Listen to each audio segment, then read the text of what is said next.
ప్రాచీన కథ ఉందంటే ఆ ఎప్పుడు గుడి అంటే ఇది పాతదే 30-40 ఏండ్ల నుండి ఉంది. మేము చేయబట్టి ఉడక 30 ఏండ్లు అయిపోయా. ఒక లారీ వచ్చి గుద్దుతే ఉడక మళ్ళా అదే లారీ అయిన సారీ చెప్పి మళ్ళా కట్టి ఆయన నాతికు నుండి ఇది కింద పడ్డదని ఇక్కడ రాగి చెట్టు ఒక వేప చెట్టు ఉండే.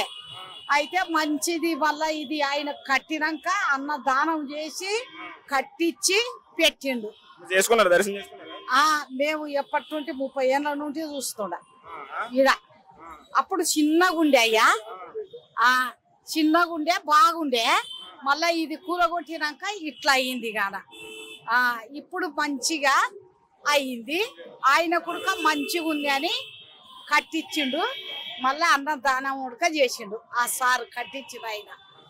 మేము ఇంకా అప్పటి నుండి చేస్తున్నాం. మాది అంత వయసే దీంట్లో అయిపోయి ఈ రకం ఉంది. దాదాపు 100 సంవత్సరాలు చిన్న గుడి ఉండే. బండలు పెట్టి పెద్దలు చింతల కుర్మే గారు, రాగుల భూదేవి గారు దీని స్థాపికులు.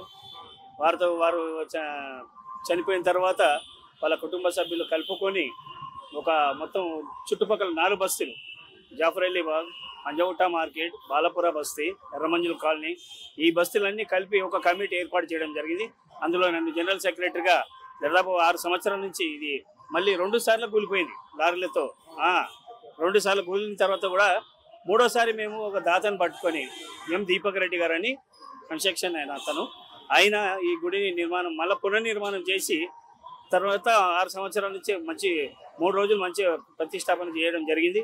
తర్వాత భక్తులందరూ ఇక ఎక్కువ మెయిన్స్కు సంబంధించినటువంటి ఎక్కువ వరకు వాళ్ళే ఇక్కడ హాస్పిటల్కి ఎవరైతే వస్తారో వాళ్ళ ఇక్కడ మొక్కుకొని అన్ని వాళ్ళు కానుకలు మరి అన్ని డబ్బులు కానీ ఇక్కడ గుడికి వాళ్ళు ఇవ్వడం జరుగుతుంది తప్పకుండా. ఎందుకంటే జనాలు ప్రతి సంవత్సరం పెరుగుతూ పోతున్నది.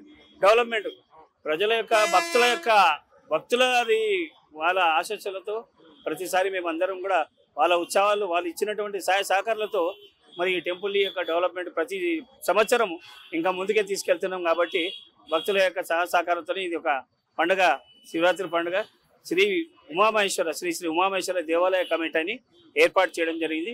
అందులో ఒక 25 మంది కమిటీ మెంబర్లు, ముఖ్యంగా 6 మంది chairman, president, vice president, secretary వీళ్ళందరూ కూడా కలుపుకొని మేమందరం ఒక కమిటీ ఏర్పాటు చేసి ఇక్కడ ఉన్నటువంటి భక్తజనుల ఎక్కువ వాళ్ళ సహాయ సహకారాలతో ఈ యొక్క మహాశివరాత్రి జరుపుకోవడం జరుగుతుంది.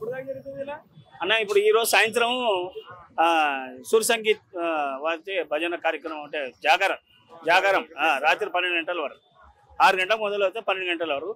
నెక్స్ట్ డే దాదాపు ఒక 1000 మందికి భోజనాలు అన్నప్రసాద కార్యక్రమం రేపు సాయంత్రం. ఈరోజు ప్రసాదాలేమో మన అమృతరాజ్ అని వాళ్ళ ఫ్యామిలీ తరఫు నుంచి ఎప్పుడు ప్రతిసారి ఈరోజు ఈవినింగ్ ప్రసాదం, తీర్థ ప్రసాదం వాళ్ళ చేతుల మీదుగా జరుగుతుంది. రేపు మటుకు అన్నప్రసాద కార్యక్రమం 1000 మందికి ఆయన పెట్టడం జరుగుతుంది. ప్రతి సంవత్సరము హోటల్ ఊరసి ఓనరు యోగేందర్ గారి సమక్షంలో, వారి సమక్షంలో, వాళ్ళ కుటుంబ సమక్షంలో 1000 మందికి ఇక్కడ భోజనాల కార్యక్రమం అన్నప్రసాద కార్యక్రమం జరుగుతుంది. కాబట్టి వారికి కూడా మా శ్రీ ఉమామహేశ్వర ఉత్సవ కమిటీ తరఫున వారికి ధన్యవాదాలు తెలియజేసుకుంటాం. ఎప్పుడు వచ్చారు గుడికి? ఇప్పుడే వచ్చినాం, దర్శనం చేసినాం, మంచిగా అయింది. మంచిగా చాలా సంవత్సరాల సంధి ఇంకా పెరుగుతనే కానీ తగ్గుతలేదు. మంచిగా వచ్చినాయి దర్శనము, దేవుంది అన్ని మంచిగా అవుతుంది. కార్యక్రమం అన్ని మంచిగా చేస్తున్నారు, భోజనం పెడుతున్నారు. తర్వాత మంచిగా ఇంకా డెవలప్ అయిపోతుంది కానీ డౌన్ అవుతలేదు. మంచిగా చేస్తున్నారు, మంచిగా ఉంది. 26 సంవత్సరాల సంధి తెలుసు. 26 సంవత్సరాల సంధి నేను ఇక్కడ జాబ్ చేస్తా. 26 సంవత్సరాల సంధి వస్తున్నా నేను.